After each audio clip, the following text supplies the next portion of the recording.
स्वागत है आपका मेरे चैनल इंजीनियर्स अड्डा में। और आज के इस वीडियो में हम बात करने वाले हैं security printing and minting corporation of India की तरफ से जो वैकेंसी आई हुई है उसके बारे में। और सबसे पहले जानेंगे कि ये security printing and minting corporation है क्या और काम क्या करती है और कितनी वैकेंसी आई हुई है और किस किस पोस्ट के लिए आई हुई है, इस पर हम लोग डिटेल में बात करेंगे। तो जो security printing and minting corporation India की लिमिटेड की जो कंपनी है वो मिनी रत्न कैटेगरी की कंपनी है जो कि पूरा ओन करती है गवर्नमेंट ऑफ इंडिया। और इसके अंदर जो वैकेंसी आई हुई है काफ़ी अच्छी वैकेंसी आई हुई है। पहला आया है वैकेंसी हमारा सुपरवाइजर के लिए प्रिंटिंग में, जिसमें टोटल 2 पोस्ट है और जो सैलरी रहने वाली है वो 27,600 से लेकर 95,910 रुपये तक रहने वाली है। उसमें आई है दूसरी वैकेंसी सुपरवाइजर टेक कंट्रोल के लिए 5 वैकेंसी है, सुपरवाइजर ऑपरेशन लेवल के लिए 1 वैकेंसी है।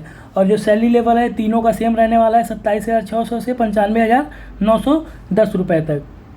अब बात करते हैं दूसरी वैकेंसी जो जूनियर ऑफिसर आई है असिस्टेंट लेवल के लिए, उसमें 12 पोस्ट है और इसकी जो सैलरी रहने वाली है वो 21,540 से 77,160 रुपये रहने वाली है। अब बात करते हैं हम लोग जूनियर टेक्नीशियन की प्रिंटिंग या कंट्रोल के लिए, उसमें 68 वैकेंसी आई हुई है।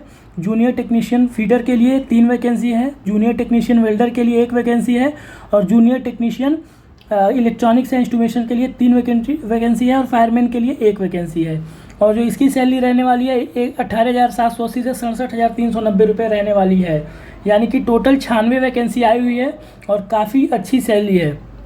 अब आइए बात करते हैं कि किस किस पोस्ट के लिए क्या एलिजिबिलिटी क्राइटेरिया है और क्या उसके लिए हमें क्वालिफिकेशन चाहिए। तो सुपरवाइजर जो टीओ प्रिंटिंग के लिए हैं उनके लिए डिप्लोमा चाहिए प्रिंटिंग टेक्नोलॉजी में या फिर बीटेक रहे प्रिंटिंग टेक्नोलॉजी में।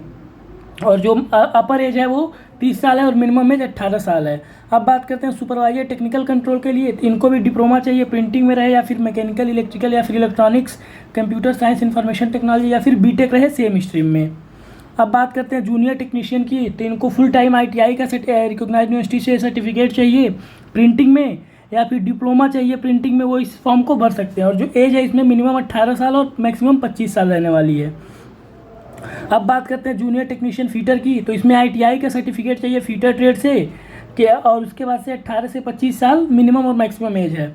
अब बात करते हैं हम लोग जूनियर टेक्नीशियन वेल्डर की, तो इसमें ITI का सर्टिफिकेट चाहिए वेल्डिंग में और जो यहाँ पे एज लिखा हुआ है सेम लिखा हुआ है 16/4/1999 से 2006 से वो मैच करना चाहिए। यानी कि इसमें भी जो एज है वो 18 से 25 साल के बीच में रहने वाली है। अब बात करते हैं जूनियर टेक्नीशियन इलेक्ट्रॉनिक्स या फिर इंस्ट्रूमेशन की, तो इसमें ITI सर्टिफिकेट चाहिए किसी भी रिकॉग्नाइज्ड यूनिवर्सिटी से इलेक्ट्रॉनिक्स या फिर इंस्ट्रूमेशन में। तो ये जो है हमारा जॉब दिया हुआ है किस किस के लिए। और सीनियर ऑफिसर लेवल पे जो है जूनियर ऑफिस में ग्रेजुएट चाहिए 55% मार्क्स के साथ, 18 से 28 साल इसका मैक्सिमम और मिनिमम एज रहना चाहिए। फायरमैन के लिए 10th क्लास पास रहे और 18 से 25 साल एज रहे। यानी कि 10th पास ITI और डिप्लोमा होल्डर्स के लिए बेसिकली ये जॉब है और काफ़ी अच्छी वैकेंसी है। इसमें हम लोग इसको अप्लाई करके और गवर्नमेंट ऑफ इंडिया के अंदर हम लोग जॉब कर सकते हैं। अब बात करते हैं कि आइए कब ये ऑनलाइन एप्लीकेशन का डेट ओपन हो रहा है। तो ऑनलाइन एप्लीकेशन का डेट जो है वो 15 मार्च को ओपन हो रहा है और जो लास्ट डेट है वो 15 अप्रैल है। यानी कि जिस भी कैंडिडेट जो एलिजिबल कैंडिडेट हो 10th पास ITI और डिप्लोमा का वो 15 मार्च से फॉर्म को भर सकता है और 15 अप्रैल लास्ट डेट है। और टेंटेटिव डे एग्ज़ाम का मई या फिर जून में हो सकता है। यहाँ पे हम लोग बात करें रिलैक्सेशन की एज, तो SC ST के लिए 5 साल और OBC के लिए 3 साल का रिलैक्सेशन दिया गया है।